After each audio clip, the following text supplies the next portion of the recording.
I love my hair, and for me, my hair is a big deal. It's a super, super, super big deal. I mean, my hair, it's a big deal for me. And people that know me know that I have never been a person against people who wear weaves or wigs or braids, because I spent most of my time in my life in a chair getting my hair done. Like, it's a huge day that I take off of work. It's a day that I think should be declared a national holiday for me. It's also a day where my bank account gets hit really, really hard because, believe it or not, this is not an expensive, rather pricey. It's pretty expensive. Probably like $40 a pack, and then you're talking, $200 to get it done. So it better look good. Y'all better like it. If you don't like it, lie and tell me that you do like it. To me. So. But I've had, like most black women, traumatizing hair experiences. And I mean, the kind of traumatizing hair experiences that I personally would not want to talk about. But since we're all friends and we're all family. We're like sisters. That's great. Since we're friends and we're like family, I'm going to go ahead and let you in on a couple of little traumatizing hair secrets for me. So, I think a bird just fell out there and died. Random. So, traumatizing hair story number 1. I lived with my grandparents, my African-American grandfather, and my white Irish Catholic grandmother. Can you see where the story is going already? Like, can you actually see where the story is going? Anywho, I lived with my grandparents, and I would visit my family in Georgia during the summers or spring break or Christmas vacation or whatever. And one break I came down, and my mom did something to me that, to say I'm a bit traumatized. I can't really talk about it without getting emotional. Getting emotional. I'm sorry. Okay. So, my mother decided to give me a Jerry curl. A Jerry curl. Yeah. Insert laughter here.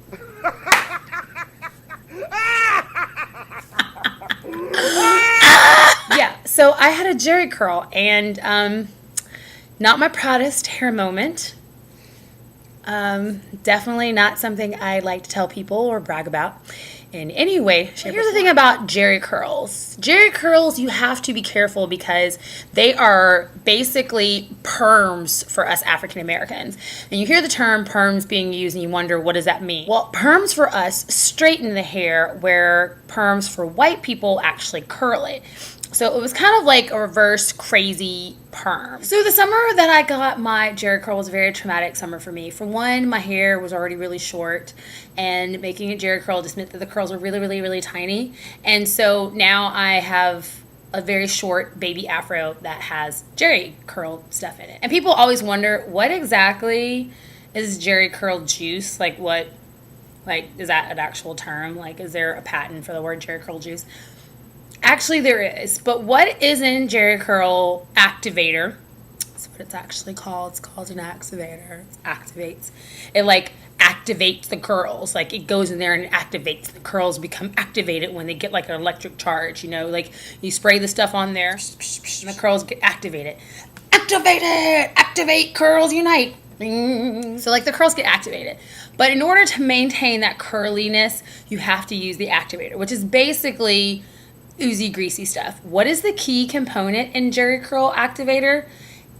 Ammonium thioglycolate. Say it with me, class. Ammonium thioglycolate. Excellent. You all get an A. Well done. So ammonium thioglycolate, and what that does is it maintains the curls for our hair.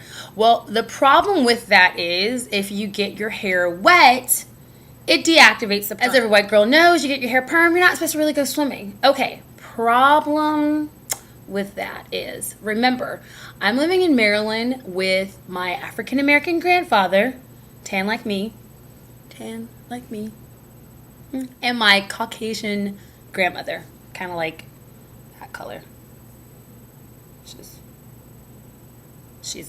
she's that color-ish.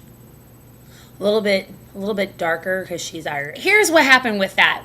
A couple of days after I got home from Georgia, when I moved back to Maryland, I ran out of activator. And so my grandmother really didn't know what to do as far as getting new ones. And I was kind of like 9 at the time, so I didn't really know where to go.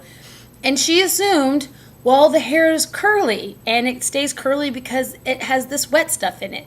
So thus, we should just make it more wet. So we should just, I don't know, put water in it, and that'll make the curls, right? Right?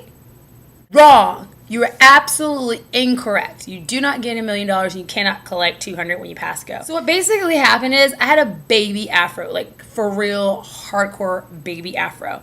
And oh yeah, we do this for about 2 weeks before I finally get enough nerve to tell my mother. And of course, in the 2-week time period, what is that time-honored tradition that goes on in every single school? Yeah, class photos. So somewhere in the world is a class photo of me circa 1988, 89 with a little cockeyed afro. With, you know, I look like if Buckwheat and Gumby had a baby. That's kind of like the afro that I had going on at the time. Yeah, traumatizing. I hope to God that my children have good hair. I mean, I married a white man, so I'm just assuming that they will. I really, really do. God, please. It's the one thing I really pray about every night. That and world peace. The whole patcho weave with Beyonce. Patcho weave, baby. Yeah, that's because our weave is itching. And you can hear it too. Like I am my own drum line. We spend so much money on our hair. It's part of our lifestyle. I remember being a little girl and getting like a towel and pretending I had long, gorgeous hair. And my hair, it's so beautiful and blonde. It's so gorgeous. Yeah, because that was the thing, is I always wanted to have like long blonde hair. I don't know why. I think every black woman did. I think it was Farrah Fawcett. She ruined it all for us. Either way. So the next time you hear a black woman complain about things like, oh my God, my hair, what am I going to do? It's raining outside. Do not laugh at her. That's serious stuff. Black girl rule number 1, do not get the hair wet. You can, attribute that story to my husband, who decided he wanted to be really cool and romantic and wash my hair one day in the shower. What? Are you kidding me? No. Black girl rule number 1, you do not get the hair wet. I think you might have forgotten the fact that you married a black woman. I mean, seriously.